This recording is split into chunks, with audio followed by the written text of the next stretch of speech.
여러분 안녕하십니까. 중국문화코드의 전가림입니다. 오늘은 제5강 문화적 무의식의 발견 두 번째 마지막 순서입니다. 세 번째 파일로 나가게 될 것이고요. 지금 얘기하는 부분은 건강과 젊음에 대한 코드입니다. 라파유의 컬처 코드의 4장에 나와 있는 내용입니다. 4장에 있는 내용을 지금부터 강의를 진행을 하도록 하겠습니다.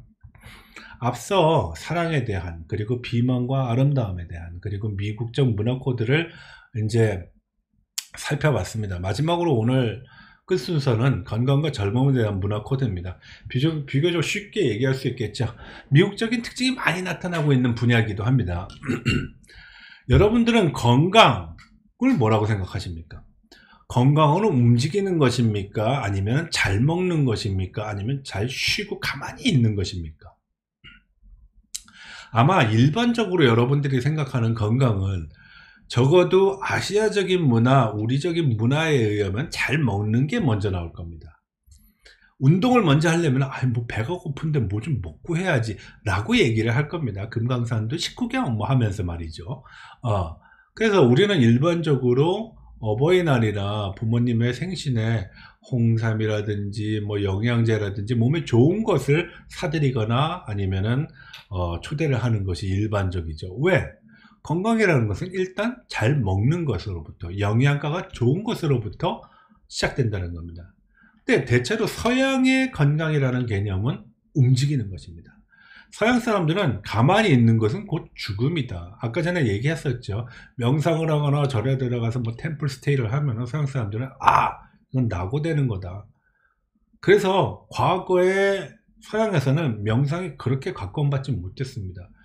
젠이라는 선이 그다지 각광받지 못했는데 동양적인 문화의 신비감, 동양적인 문화의 유입, 그리고 그런 교류 속에서 점점 선, 젠, 그리고 명상, 그리고 뭐 아니면은 템플 스테이와 같은 그러한 것들에 대한 매력이 증가하면서 최근 변화하고 있습니다. 근데 우리는 지금 다시 오히려 서양 쪽으로 다가가는 듯한 그런 것을 많이 받게 되죠. 그래서 이것을 어느 문화의 산업 혹은 문화 코드로서 이용해서 사업적인 영역을 확대하는 그러한 회사들도 존재하고 있는 것입니다. 지금 화면에 보고 있는 것은 나이키의 광고입니다. 김연아가 여러 가지 동작을 하면서, 끊임없는 동작을 하면서 계속 스크립이 올라가게 됩니다. 거기 보면 또 신기록을 세울 수 있을까? 모두가 지켜보고 있어. 부담이라는 거죠. 자, 그래서 건강하다라는 것, 서양 사람들은 계속 움직인다라는 것입니다. Just do it, 무브먼트가 전제입니다. 그래서 코카콜라를 보면 코카콜라가 좋은 식품은 아니잖아요. 당도가 굉장히 높고 탄산이고 중독성도 있고. 근데 코카콜라를 보게 되면 가만히 앉아서 코카콜라만 먹는 사람은 없습니다. 계속 뛰면서 마시고 땀 흘리면서 마시고 움직이면서 마시고 하는 그런 과정들이 화면에 담겨서 나오거든요. 나이키와 아디다스도 마찬가지입니다. 나이키 아디다스 광고를 하는데 아디다스를 신는 사람이 가만히 서 있기만 해요. 나이키를 신는 사람이 그냥 힘 빠진 듯이 그냥 주저앉아 있어요. 그러면 나이키가 아니죠.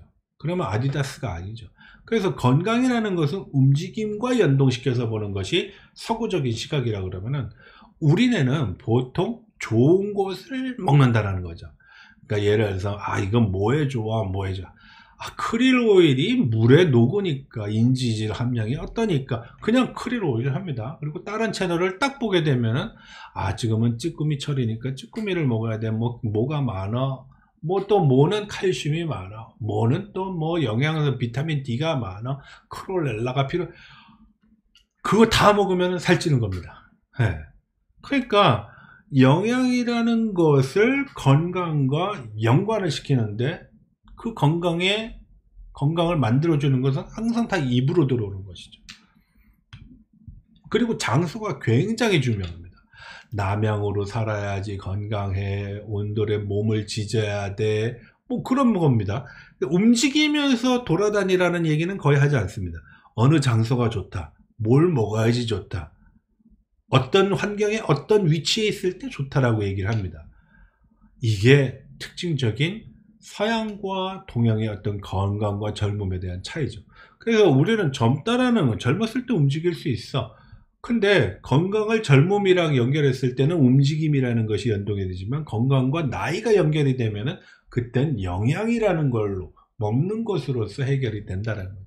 그래서 서양 할아버지들이, 쭈글쭈글한 어떤 피부를 가진 할아버지 할머니들이 마라톤을 합니다. 우리 할아버지 할머니가 8월 달에 뭐 11월 달에 무슨 마라톤 대회 나가겠다. 8월 달 일사병으로 돌아가실 수 있으니까 그러지 말고 시원하게 선풍기 털어놓고 저기 화채 같은 거 드시죠. 겨울철엔 따뜻한 아랫목에서 몸을 지지시죠. 그리고 삼계탕 드시면서 몸을 보신하시죠. 라고 얘기를 합니다. 다르다라는 것이죠. 자, 그러면 영양에 대한 관점에서도 한번 다시 살펴보겠습니다.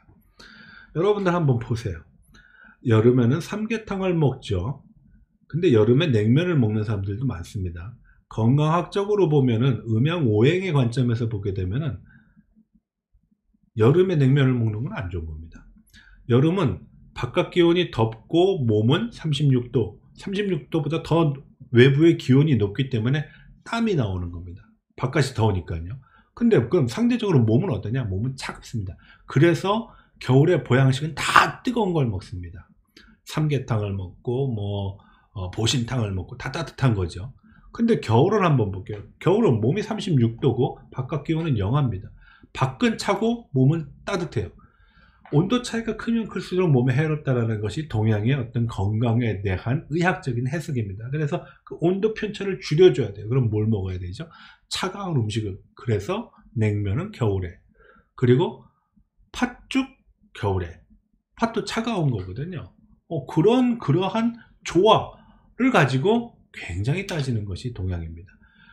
아마 미국 사람들은 더우면 차가운 거 먹고 추우면 따뜻한 거 먹는, 그렇게 해석을 할 겁니다. 근데 동양적으로는 그렇게 해석을 하지 않는다라는 것이죠. 그래서 여러분들 삼복날 왜 삼계탕을 먹고 보신탕을 먹는가 이제 아시겠죠. 자, 그러면은 건강에 대한 또 한 가지의 특징이 있습니다. 만약에 내가 건강하지 못해서 병원에 있는다.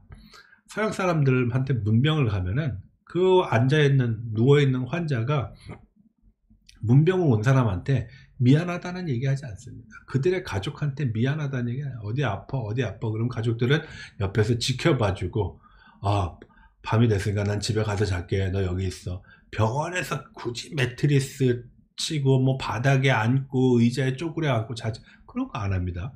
근데 동양은 어떤 특징이 있죠? 여러분들 한번 잘 생각해 보십시오. 동양은 이런 특징이 있습니다. 동양은 건강은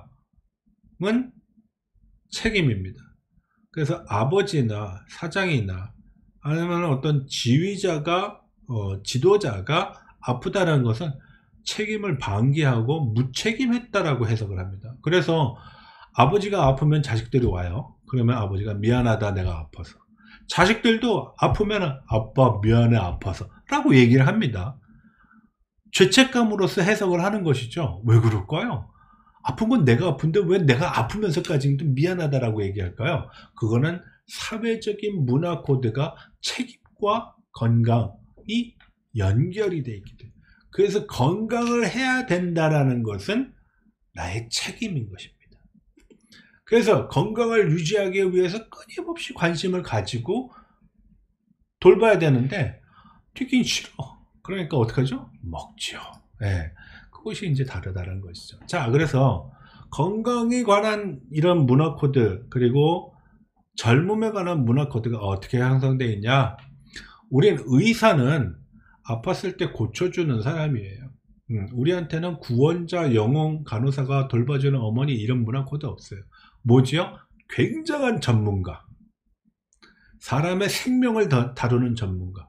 물론 그 사람 미국에서도 전문가고 유럽에서도 전문가입니다. 근데 구원자라는, 세이버라는 개념이 없습니다. 그래서 구하지 못하고 다치면은 가서 때립니다. 의사도. 가장 많이 맞는 의사들 중에 하나가 바로 중국 의사입니다. 환자들이 보고 당신이 죽였어 라고 얘기합니다. 거의 죽어가는 사람이 와서 그걸 살려고 그랬는데 어쩔 수 없다는 거죠. 그럼 병원은 어떻게 볼까? 병원은 가만히 있고 고장난 것을 살려주는, 뭐와 같죠? 수리소와 같은, 정비소와 같습니다. 그래서 여러분들이 미국 혹은 영국의 어떤 교재, 영어를 공부할 때 이상하게 닥터, 널스, 프롬퍼, 배관공, 무슨 정비공, 리페어샵, 정비소 이런 단어들이 많이 나오는 거 우리 그런데 잘 안 갑니다. 한번 볼까요? 감기 병원 왜 가요? 그냥 약국 가서 판코레이, 뭐 판피리네스, 뭐 머리 아프면 개보린 알아서 사 먹고 우린 다 알아요. 무슨 약을 먹어야 되는지. 그게 뭐죠? 구원자라는 이미지가 그만큼 약하다라는 겁니다.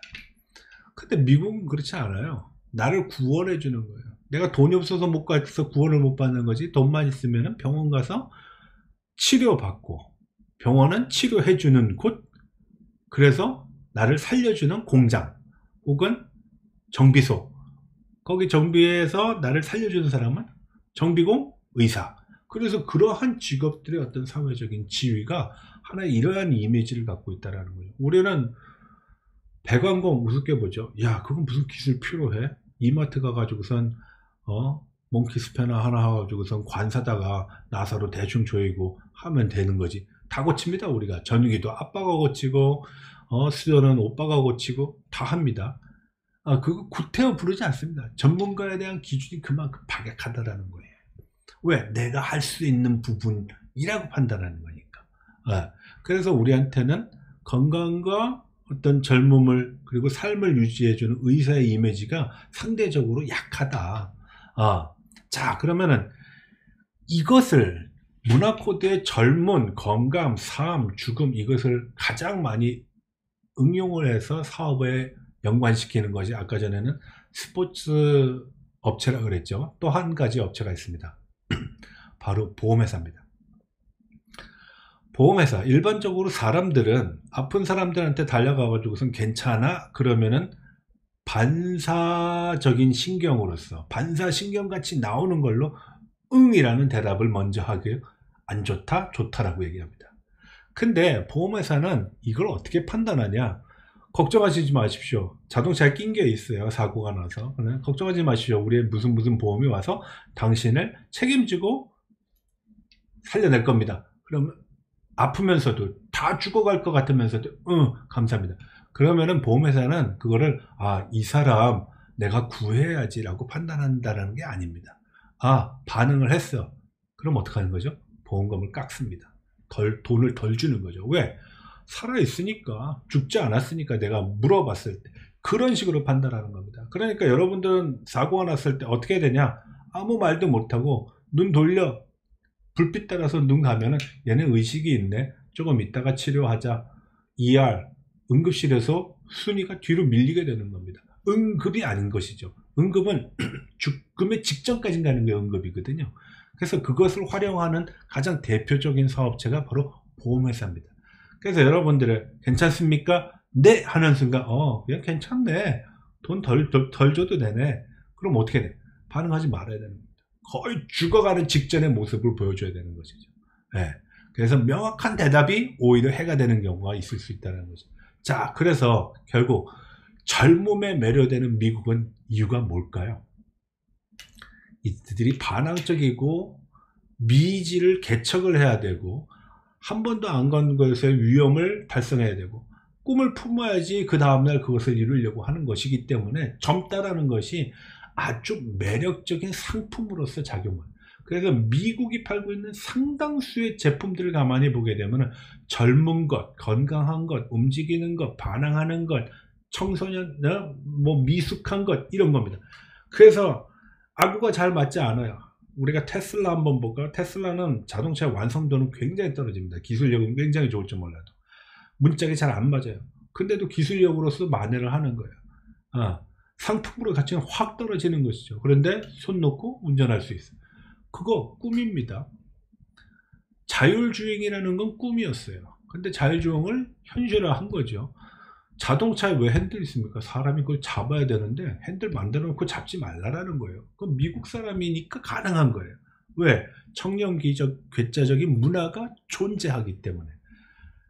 아마 우리의 전통사회에서는 그런 것이 발현되기가 굉장히 힘들 겁니다. 왜? 전통이 누르고 있는 압박감이 상당하거든요. 그래서 젊음이라는 걸 어떻게 해석하느냐, 이거 굉장히 좀 희한하게 우리가 분석할 수 있다. 아마 전통적인 똑같은 앵글로색슨이라든지 서양이라고 얘기하는 미국과 영국을 비교를 해봐도 영국 사람이 보는 미국은 괴짜야, 미숙해, 어리숙해, 쟤네들 뭐 꿈꾸고 있네 이렇게 생각할지 모르지만 미국 사람들은 난 젊어, 미숙한 게 뭐가 문제야, 난 반항적이야 라는 것이 하나의 상품화 될 수 있다는 거죠. 그래서 최근의 기업들은 바로 이러한 문화적인 코드에서 하나의 상품 기획을 뽑아내기 시작하는 겁니다. 뽑아내기 시작하는 겁니다. 그래서 여러분들 보십시오. 어느 순간서부터 우리나라가 젊음이 하나의 문화 코드가 됐습니다. 늙는다는 건 안 좋은 거. 젊어야 되니까 성형을 해야 되고 화장품을 팔아야 되고 옷을 해야 되고 배우들도 젊은 사람, 분명히 저 사람 50이 안 됐는데 20대인 걸 내가 아는데 20대들이 주류가 나와가지고선 드라마를 연기하는 거 어떻게 해석할까요? 이 젊음의 하나의 코드가 된 겁니다. 그래서 기업은 젊음을 팝니다. 어느 기업도 늙은이를 팔지 않습니다. 상조회사는 늙어서 죽든 아파서 죽든 죽음을 기쁘게 맞이하는 것으로 문화 코드를 치환시키는 것이죠. 근데 거기도 젊음이 있습니다. 한번 잘 보십시오. 상조 업체를 광고하는 사람, 젊은 사람들이 나와서 합니다. 장례 를 도와주는 사람, 장례 대리인들 다 젊은 사람이에요. 왜? 그것이 주는 하나의 희망이 하나의 문화적인 측면에서 긍정적으로 작용하고 있기 때문에 그 문화 코드를 가져다가 쓰는 것입니다. 자, 그래서 오늘은 문화적 무의식의 발견 두 번째 순서로서 아름다움과 건강, 그리고 성형과 젊음, 그리고 미국적 문화에 대해서 살펴봤고요.